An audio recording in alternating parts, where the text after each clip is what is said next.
That pregnancy test? Yeah, it definitely wasn't mine. That much was clear. I stumbled across it stuffed deep in the bathroom trash can, tucked under a mess of balled-up tissues and an empty shampoo bottle. Two bright pink lines stared back at me, plain as day. Positive. The second I pulled it out, my hands just stopped. I froze, staring at it like it might somehow explain itself. I stood there, stunned, trying to process what the hell I was looking at, more importantly, what it meant. Because my wife, Jenna, she hadn't said a single damn word to me. We weren't trying to have a kid. Far from it. In fact, she'd been keeping me at arm's length for months. Always some excuse. Headaches, long hours at the office, needing space. You name it, she used it. But then suddenly, boom, this.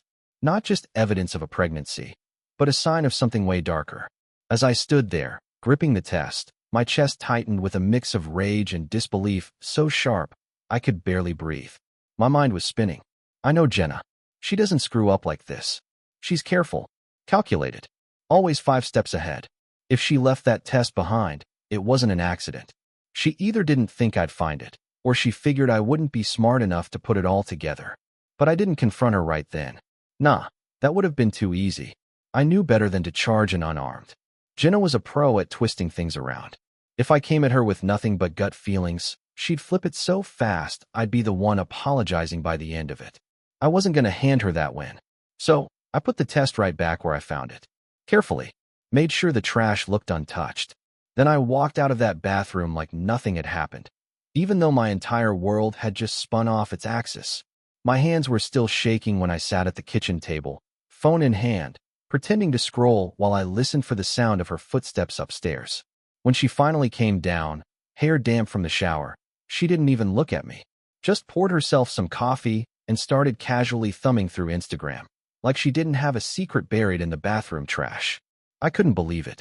She had the nerve to act like everything was totally normal, like I hadn't just uncovered a nuclear-level lie. I wanted to explode, hurl that coffee mug across the room, demand the truth. But I didn't. Not yet. Instead, I gave her a smile. Calm. Controlled. Like nothing was wrong. You look like you slept great, I said, keeping my voice steady. Busy day ahead. She looked up for half a second, unreadable as ever, then shrugged like it was no big deal. Same old. Meetings, deadlines, the usual. The casual way she said it made my stomach turn. She wasn't just lying, she was smooth. Effortless. And if she thought I was some clueless husband she could play like a fool, she was dead wrong. I was going to find out exactly what she was hiding. And when I did, she'd wish she never underestimated me. That night, sleep wasn't even an option. Not because I was second-guessing anything, but because my mind was on fire. This wasn't just a betrayal. This was a game, and Jenna was playing to win. If I had any shot at beating her, I needed to figure out the rules. I lay there in bed, listening to her soft, even breathing as she slept beside me, completely oblivious to the war she'd started. I wanted to believe there was some innocent reason for that pregnancy test. But deep down, I already knew the truth. By morning, I had a plan. Start small. Observe. Pay attention to the little cracks in her story. Let her think she still had the upper hand. People like Jenna get sloppy when they think they've already won. At breakfast, she was all smiles. Like nothing had happened. She even kissed me on the cheek, and it felt so fake it made my skin crawl. Just part of her little act. Keeping up appearances. I played along too. Laughed at her dumb jokes. Smiled when she looked my way. But all the while, I was studying her. I noticed she wouldn't let go of her phone. Not for a second. Normally, she'd leave it lying around. On the counter, on the coffee table. Not today. She even brought it with her to the bathroom. And she stayed in there forever, 15, 20 minutes at a time. When she came out for the third time that morning, I kept it casual. Everything all right? I asked, acting curious. You've been in there a lot lately. She froze. Just a flicker, not long, but enough to catch. Then she forced a laugh. Yeah, just some stomach stuff. Probably that sushi we had the other night. That was total bullshit. We hadn't eaten sushi in weeks. I nodded like I bought it. But in my head, everything locked into place. If she was lying about something that small, what else was she covering up? Later that day, once she'd left for work, I started digging. Now, I'm not the snooping type. Never have been. But this wasn't just curiosity, this was survival. So I opened up the trash and started going through it piece by piece, even though it made me feel like garbage myself. That's when I found it, another clue. A crumpled receipt from a boutique in the next town over, dated 2 days ago, and the stuff on it? Things I'd never seen in our house. Luxury candles, silk lingerie, and a men's cologne. My heart was pounding as I stared down at that receipt. There was no way she bought those things for me. Any idiot could see that. But then the real question hit me. If they weren't for me, then who were they for? And why? It felt like I was living inside some low-budget thriller, stringing together bits and pieces, every new clue dragging me closer to a truth I wasn't ready to say out loud. That pregnancy test, the random, unexplained purchases, the endless late nights at work. One by one, it all started clicking into place. And none of it pointed to anything good. That evening, I decided to push her a little, see how she'd react under pressure. We were sitting on the couch, half watching some dumb reality show when I said, all casual, "So, who's the cologne for?" Jenna's head jerked toward me like I'd slapped her. Her face twisted into this weird mix of confusion and panic. "What are you talking about?" I didn't say anything right away, just held up the receipt and watched her closely. "This," I said, "from Tuesday. Didn't know you went shopping." For a moment, just a second, her whole mask slipped. Her eyes went wide, her mouth opened like she was caught off guard. But then, just like that, she pulled herself together. Laughed like I'd just made some dumb joke. "Oh, that?" she said, all breezy. "It's for my boss. His birthday's coming up, and the team chipped in to get him something nice." I didn't think it was worth mentioning. It was a good lie. Quick, believable, vague enough to steer me away from asking more. But not good enough, not this time. "Wow," I said, smiling like I bought every word. "Nice of you to take charge. I'm sure he'll appreciate it." She exhaled like I'd handed her a pardon, sank back into the couch, totally relaxed, like the danger had passed. She had no clue I was already way ahead of her. At that point, it wasn't just about catching her in the act. It was about making sure that when I did, she couldn't squirm her way out of it. My gut told me she was hiding something big, and I was done giving her the benefit of the doubt. If she wanted to play games, fine, but she'd find out soon enough that I wasn't the clueless pushover she thought she married. The next morning, after she left for work, I did something I never thought I'd do. I followed her. It wasn't a spur-of-the-moment thing. Her late nights at the office had been coming up way too often, and I needed to see what was really going on. I parked a little ways down the street, tucked behind an old beat-up pickup where she wouldn't spot me. At first, everything looked normal. She pulled out of the driveway in her spotless white SUV, coffee cup in hand, looking like the polished, put-together professional she always pretended to be. I stayed a few cars back, trailing her through town. I fully expected her to head straight for her office. Same routine, same story. But then, she didn't. Instead, she made a sharp turn and headed out toward the edge of town. My pulse started racing. She pulled into a cozy little café I'd never seen before. I parked a block away, far enough to stay hidden, but close enough to keep eyes on her. Then I saw what she was wearing, a dress I didn't recognize, paired with heels that clicked sharply on the pavement. It wasn't just work attire. She looked like she was going on a date. She walked into that café like she owned the damn place. And a few minutes later, some guy showed up. Tall, relaxed, business casual. He had that kind of confidence that made my skin crawl. They sat in the corner, tucked away, talking and laughing like they didn't have a care in the world. Her face lit up in a way I hadn't seen in months. I gripped the steering wheel so tight, my knuckles turned white. Part of me wanted to burst in there, flip their table, and demand the truth. But I didn't. Losing my temper wouldn't help. Not yet. I needed proof. So I reached for my phone.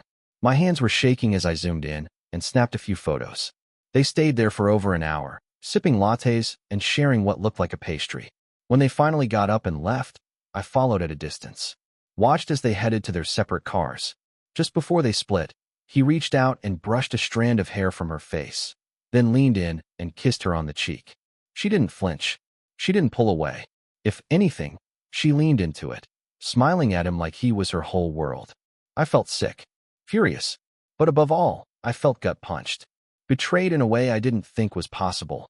Watching her act that close, that warm, that free, with someone who wasn't me, it shattered something inside. But I didn't let the anger take over. Not yet. I stayed focused.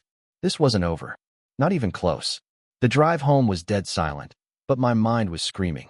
Who the hell was that guy? How long had this been going on? And just how stupid did she think I was?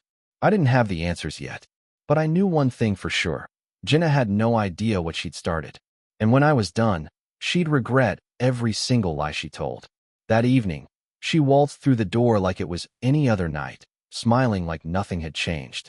She was carrying takeout bags, all cheerful, like some picture-perfect wife surprising her hard-working husband. It would have been laughable if it didn't make me want to throw up. She set the bags on the counter and came over, kissed me on the cheek like she hadn't just spent her morning playing footsie with another man in a cafe. "Got your favorite," she said brightly, unpacking boxes of barbecue ribs and mac and cheese. "Figured we could have a nice dinner together. You've been working so hard lately." I forced a smile and kept my voice easy. "That's thoughtful of you," I said. "Thanks, Jen." The way her eyes sparkled with that smug little grin made my stomach turn. She actually thought she had me fooled, that I'd sit there, eat ribs, smile like the picture-perfect husband while she played house with another man. But tonight wasn't about pretending I didn't know. Tonight was about laying the groundwork. Over dinner, I watched her carefully. She was trying too hard. Chatty, throwing out questions about my day, cracking jokes about her boss like we were just two happy partners shooting the breeze.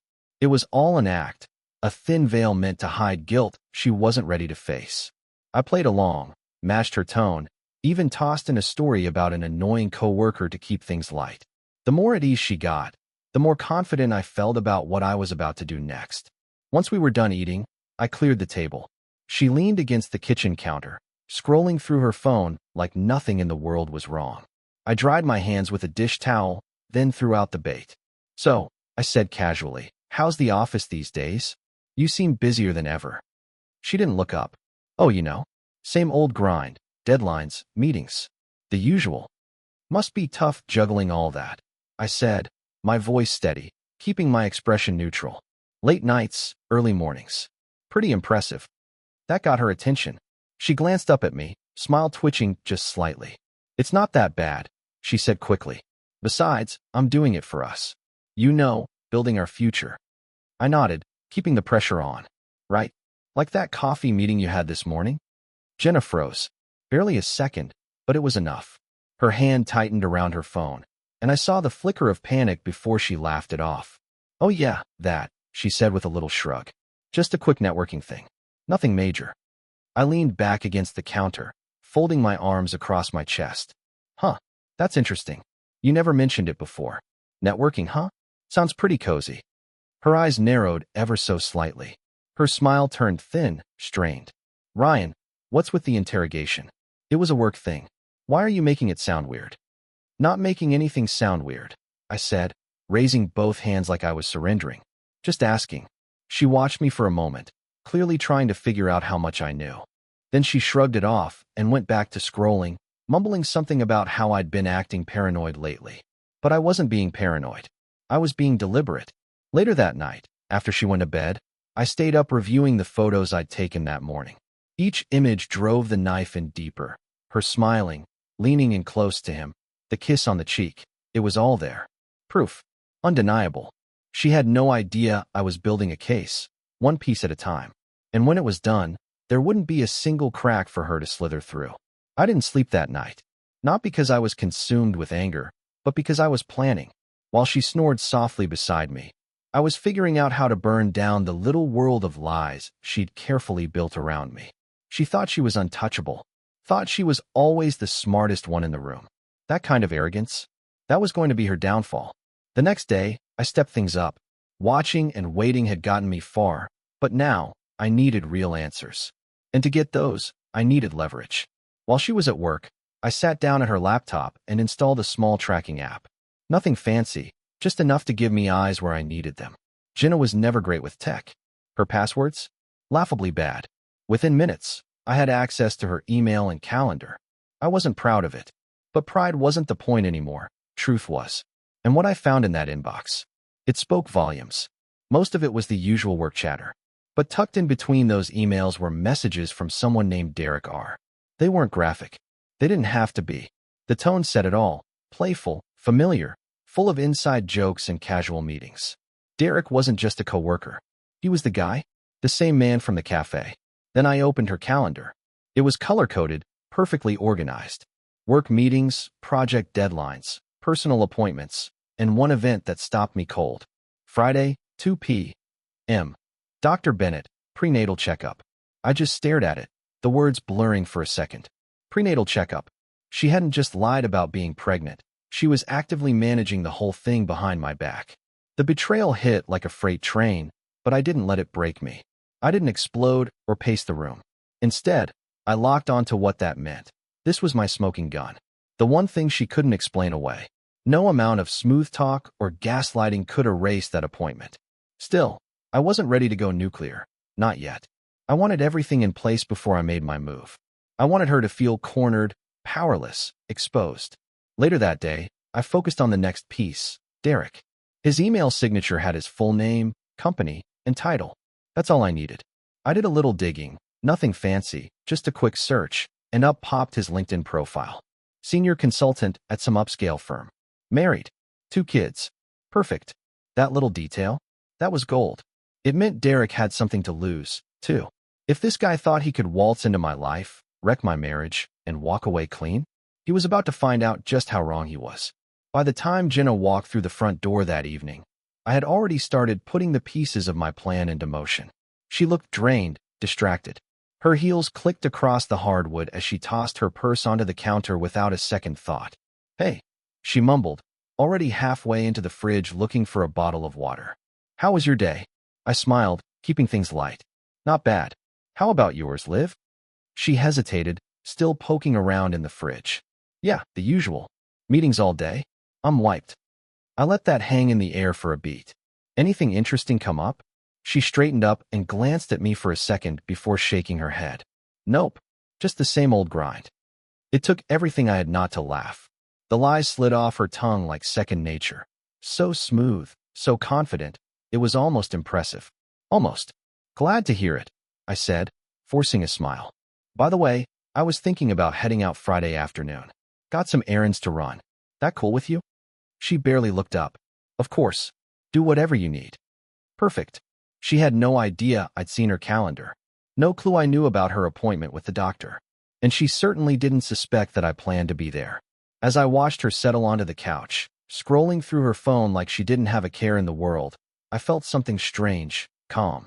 She thought she was bulletproof. But she was wrong. So wrong. This wasn't just about catching her anymore. This was about making sure she'd never forget what happens when you betray someone who trusted you.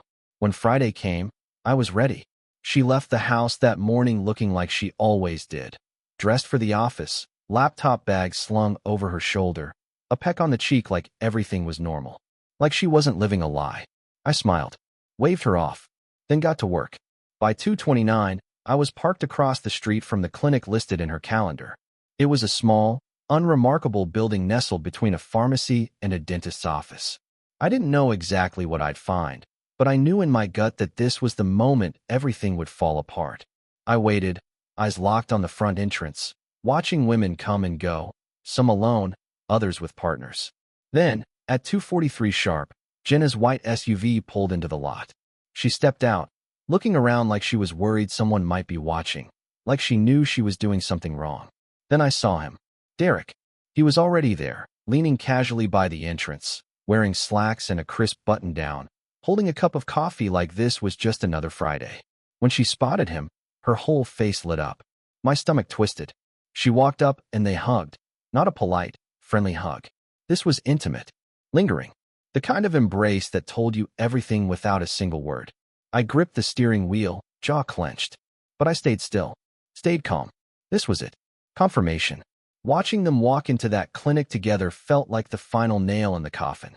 They weren't just having an affair, they were in this together. Committed. Serious. And they thought they could hide it. Once they were inside, I followed. Not through the front. I wasn't ready to confront them just yet. Instead, I circled around to the back of the building and found a delivery door slightly ajar. Probably left open for a shipment or staff access. I slipped in unnoticed. The hallway was quiet, sterile, lined with medical posters and plain doors. I moved slowly, listening for voices, and eventually followed the sound to a room with the door partially cracked open. I leaned in, heart pounding. Inside, they sat side by side, chatting with a doctor. Jenna was smiling, her hand resting gently on her stomach. The doctor flipped through a chart while Derek nodded, asking questions like a proud partner planning a future. I stood there, boiling. I wanted to burst in and tear the whole thing down. But I didn't. Not yet. Instead, I pulled out my phone and hit record. Every gesture, every smile, every damning word. It was all going on tape. They didn't even know I was there. I slipped out the same way I came in, heart hammering in my chest. Once I was back in the car, I reviewed the footage. Every second of it poured gasoline on the fire inside me. This wasn't just betrayal anymore. This was a joke at my expense. And I wasn't laughing.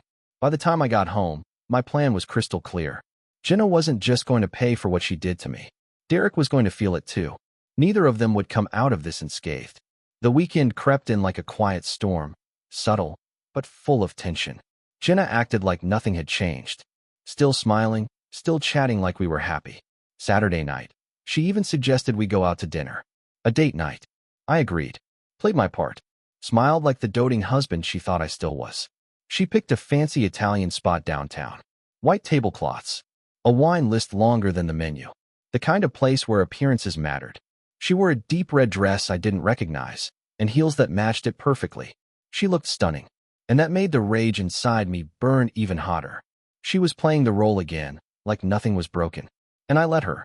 We were halfway through the meal, her fork twirling a mess of linguine, when I struck. You know, I said, swirling the wine in my glass, I've been thinking a lot lately. About our future. She looked up, blinking. Her smile faltered just slightly before she caught herself. Oh, what brought that on? I leaned back in my chair, keeping my tone light, like we were just making conversation. I don't know. You've seemed distracted. Like something's been weighing on you. She paused, fork midair. Distracted? What are you talking about? I've just been busy with work. You know that, she said, her voice tight. Work? I repeated, nodding slowly like I was really thinking it over. Right. All those late nights at the office. The networking events. Those out-of-town trips. All just part of the job, huh? I watched her closely. Her grip on the fork tightened until her knuckles went white. Ryan, she said sharply. I don't know what you're trying to say, but it's starting to sound like you don't trust me. I leaned forward, lowering my voice into something calm but deliberate. Oh, I trust you, Jenna. I trust you to always look out for number one. To cover your tracks. To stay one step ahead of everyone in the room. I paused. But I'm not as dumb as you think I am. That stopped her cold. The color drained from her face. I reached into my pocket and pulled out my phone. Didn't even need to unlock it. Just held up the thumbnail from the video I'd taken at the clinic. Right there on the screen was her and Derek, caught in the act. Her eyes locked onto it. I could see her world cracking wide open in real time. What the hell is that? She hissed, her voice low, but full of venom. Oh, you know exactly what it is, I said, letting just a hint of mockery creep into my tone. I followed you, Jenna. I saw it all. The clinic. Derek. That sweet little prenatal checkup you try to keep secret. You've been busy, huh? Her eyes darted around the restaurant, panic rising behind them. Keep your voice down, she snapped through clenched teeth. You don't know what you're talking about. Don't I? I leaned in closer, speaking just above a whisper now. Let me guess. You were planning to pin the baby on me, right? Keep up the act, play happy wife, sneak off with Derek when it suited you. Or was he going to be your little side secret forever? She opened her mouth, but nothing came out. For the first time in months, she looked truly powerless. And damn, it felt good. Here's how this is going to work, I said, still calm but with steel in my voice. I've got everything. Photos, videos, emails, you name it. So you've got two choices. One, you come clean right here, right now, and maybe we figure out what happens next. Or two, I walk out that door and send all of this straight to Derek's wife. Her face twisted, part rage, part fear. The mask she always wore slipped completely. And for the first time, I saw her. Not the polished, smiling version she put on for the world, but the real Jenna. Cold, controlling, calculated. You wouldn't dare, she hissed. I leaned back, smiled. Try me. She sat there frozen, her perfectly curated image unraveling by the second. The candlelight flickered across her face, now pale and tense. Her red lipstick looked smudged, like the pressure of the truth had finally started weighing on her physically. She opened her mouth, then shut it. Looked around the room like she was hoping for an escape hatch. There wasn't one. Not this time. You don't know what you're doing, Ryan, she finally said, voice sharp, shaking. This is my life. You can't just. Your life? I cut in, still calm, but sharper now. Funny. I thought it was our life, Jenna. But clearly, you've been building something else. Don't you think I deserve to know the full story? She narrowed her eyes at me, hands trembling as she set her fork down. Fine, she spat through gritted teeth. You want the truth? Here it is. Yes, I've been seeing Derek. But it's not what you think. I let out a short laugh, loud enough for the table next to us to glance over. Not what I think. Are you serious right now? I shook my head. I followed you to the clinic. I saw you with him. I heard the doctor. You're having his baby, Jenna. Which part of that am I misunderstanding? Her expression changed. The panic faded, replaced with something colder, more vicious. You don't get it, she said, voice flat now. Derek, he's different. He understands me. In ways you never did. You've been so boring, Ryan. Predictable. I needed more. And there it was. The knife. Twisted right into my chest. She wasn't just caught. She was owning it. Like my pain was some kind of prize she'd just won. I sat back, nodding slowly as the weight of her words settled in. Boring. I repeated, almost to myself. Predictable. My voice was quiet but firm. So that's what this was about. You got tired of the guy who stood by you, built a life with you, and decided to play house with someone else because you were bored? She rolled her eyes, angry now. You're twisting this, she snapped, her voice rising despite all her earlier efforts to keep things low-key. I needed something different, something real. And don't act like you're some perfect saint. You've been distant, wrapped up in your own little world for months. I let her words hang there for a second, soaking in every bit of them. Then I leaned forward and locked eyes with her. You want to talk about me being distant? I said, locking eyes with her. Let's talk about you. Shutting me out for months, lying straight to my face, and planning to make me raise another man's kid. That thrilling enough for you? Her face turned crimson. Anger, embarrassment, maybe both. But she didn't say a word. Because what could she say? There was no defense for what she'd done, and we both knew it. I reached for my phone again, tapped the screen, and brought up the video from the clinic. Held it up where she couldn't miss it. You see this? I asked calmly. This is my insurance policy. One click, and it goes straight to Derek's wife. Try to lie to me again, or twist anything I say, and I won't hesitate. That tough girl mask she always wore. It cracked. I saw it happen. Her mouth trembled slightly as she whispered. You wouldn't. I stared at her coldly. Wanna bet? You thought you could play me, Jen? I said, voice low and steady. That I'd just keep buying your crap and stay in the dark. But here we are. So here's how this is gonna go. You're going to tell me everything. No filters. No spin. Then you're going to start figuring out how to fix this. I leaned in just enough to make sure she couldn't look away. Because if you don't, Derek's whole life blows up, your name goes up in flames, and this fantasy world you built goes up with it. She just sat there, frozen, eyes wide, hands gripping the edge of the table like she was hanging onto reality itself. For the first time in months, Jenna was completely silent. I stood up, slow and controlled, and slipped the phone back into my pocket. Take your time, I said, but don't take too long. You're running on borrowed time now, and I'm not in a generous mood. Without giving her a second glance, I turned and walked out of the restaurant, leaving her sitting there in stunned silence. The cold air slapped my face as I stepped outside, but for the first time in a long while, I felt centered. I wasn't reacting anymore. I was in control. Jenna had played her hand. Now it was my move. When I got home, I didn't wait for her. Just poured myself a drink, sat down at the kitchen table, and started writing out the final phase of my plan. She thought that dinner confrontation was the end of it, that I'd blown my top and had nothing left. She had no idea what was coming. Every lie, every betrayal, every smug little grin she'd given me while she thought she was getting away with it. It was all going to crash down around her. By the time I heard her heels click against the hardwood floor and saw her walk in through the door, I was ready. She paused when she saw me sitting there, still, calm, my glass in hand. And just like that, she flipped the switch again. The mask came back on. Cool, collected, like she could still steer the ship. You walked out on me, she said, tossing her purse on the counter. Her voice was sharp, accusatory. That was humiliating, Ryan. Good, I said, without blinking. Took a slow sip from my glass. You'd better get used to it. Her jaw clenched. Are we really doing this? You made your point. Yeah, I screwed up. But I'm still your wife. We can fix this. I laughed. Dry, bitter. One of those laughs that doesn't feel good coming out. Fix this. I said. Jenna, this isn't a cracked dish you can glue back together. This wasn't a mistake. You didn't trip and fall into another man's life. You lied. You cheated. You tried to trick me into raising a child that isn't even mine. There's no fixing any of that. She crossed her arms, scowling now. Fine. You want to end things, then end them. But let's not pretend like you're some innocent angel in all this. You've been distant for months, Ryan. You shut me out. You stopped putting in the effort.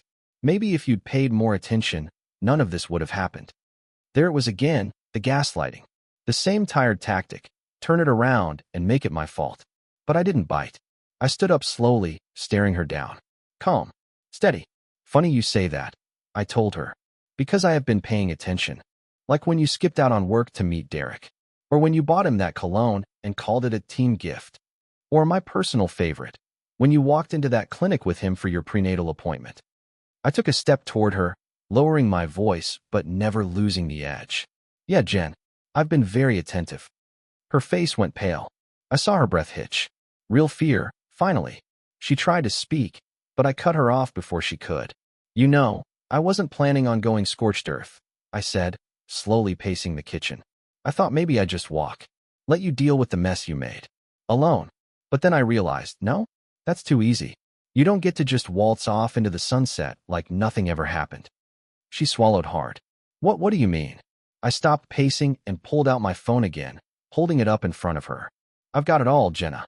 The photos, the videos, the emails. And Derek's wife? She's one message away from finding out everything. Her eyes widened, her voice cracking. Ryan, no, you can't. Oh, I can, I snapped. And I will. Unless. I let the word hang in the air, watching her twist. You want to make this easier on both of us. She stared at me, completely unraveled, hands shaking, voice barely audible. What do you want? She asked. I met her gaze. Clear. Cold. Done playing games. First, I want the truth, I said. Every last detail. No more spinning, no more dodging. All of it. And second, I added, not giving her room to breathe. I want you out. Pack your bags. Go live with Derek. Or hell, crawl under a rock for all I care. But you're done here. This is my house, I told her flatly. And I'm not sharing it with you for another second. She shook her head, tears welling up in those eyes that used to get her out of everything. You're being unreasonable, she said, voice cracking. We can work this out. Unreasonable. I snapped. My voice came up for the first time all night. You don't get to call me that. You lied. You cheated. You tried to rope me into raising a kid that isn't mine. This whole mess. It's yours, Jenna. You built it. Now pack your stuff, or I send everything to Derek's wife. Your call. For a second, I thought she might argue. Thought maybe that fire in her eyes would flare up again. But it didn't. It dimmed. Died. She'd finally realized she lost. Without a word, she turned and walked upstairs. Her footsteps were heavy, like she was dragging the weight of every lie she told. I stayed in the kitchen, listening to her move around the bedroom, pulling drawers, zipping bags, shutting closets. This wasn't over. Not by a long shot. But for the first time in months, I felt like I wasn't the one getting played. She'd underestimated me, and now she was learning the cost. And Derek? Yeah, he was next. She was gone the next morning. No goodbye, no note. Just packed her bags and slipped out like a thief in the dark. I watched from the upstairs window as her car pulled out of the driveway, a strange mix of emotions swirling inside me. Anger, relief, emptiness. The house felt different without her. Quieter. Hollow almost. But honestly, that silence was better than the suffocating noise of all her lies. Now it was time to deal with Derek. I'd spent the night writing up an email for his wife, Natalie. I'd pulled her name off his social media a while back. One of those little details I tucked away early on. From the photos, she looked like your typical suburban mom. Perfect smile, picture-perfect family, golden retriever and all. The kind of woman who had no idea what was going on behind her back. But she was about to. I kept the email short. No dramatics. Just the facts.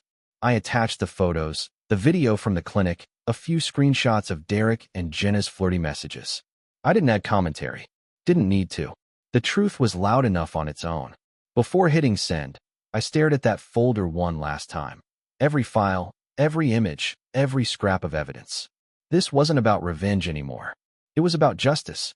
They built a fantasy world on lies, and now it was time to burn it down. I clicked send. The response came fast. Within the hour, I had a reply from Natalie. Her email was raw, shock, heartbreak, confusion, all wrapped into one tight message. She thanked me, said she never saw it coming, that she appreciated knowing the truth, even if it shattered her.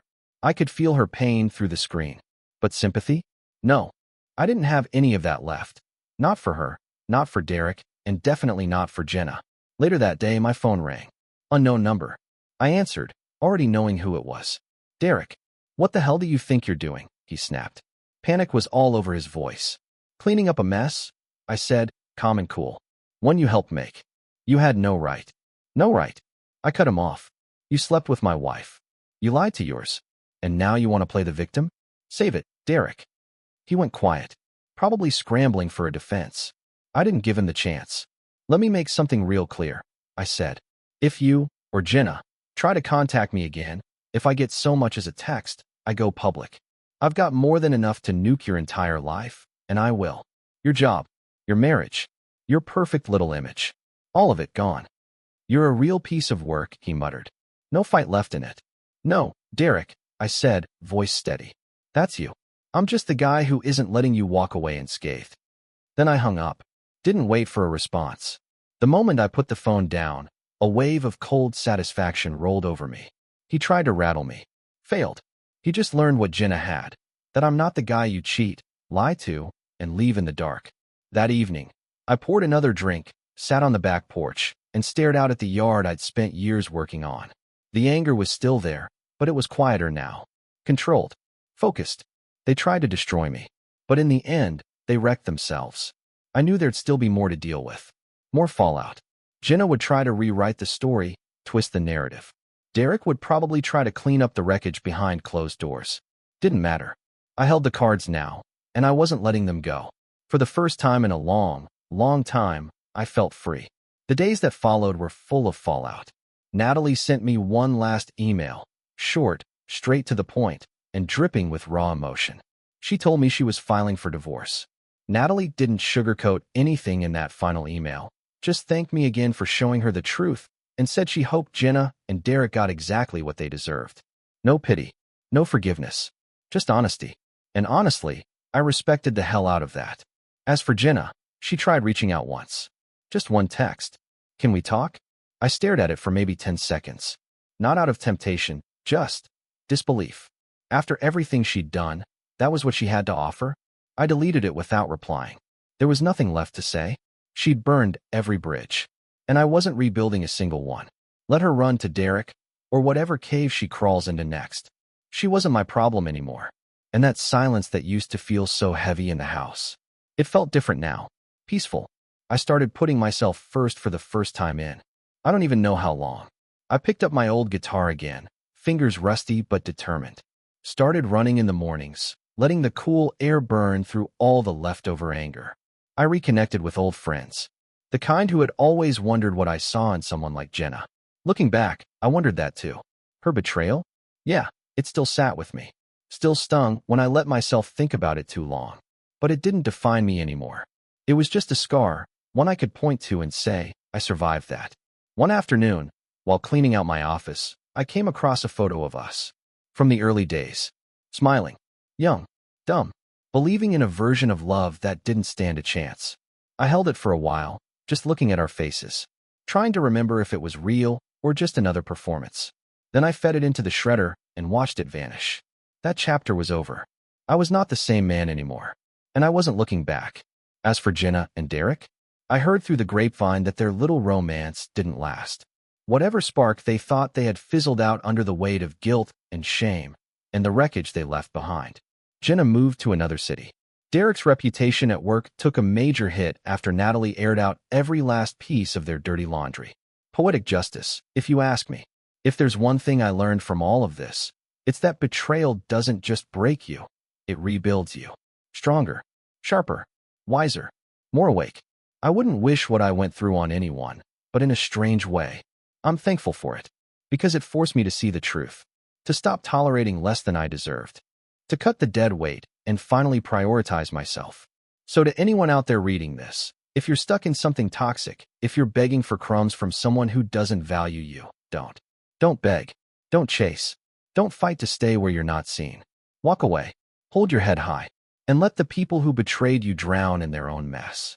Because trust me, there is nothing more satisfying than watching them crumble while you rise.